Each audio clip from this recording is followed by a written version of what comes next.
อาชีพช่างมันเป็นอาชีพปากต่อปากทำดีก็ปากต่อปากทำไม่ดีก็ปากต่อปากเพราะฉะนั้นมันอยู่ที่ตัวเราล้วนๆนะครับ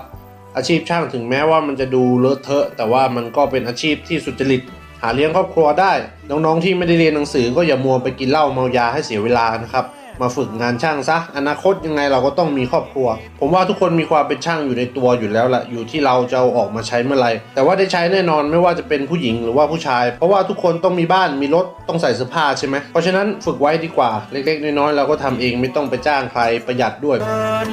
เนื้อเกินเธอต้องการบุญพี่ไม่มีพี่ทำไว้ไม่พอเพราะรูปพี่ไม่หล่อ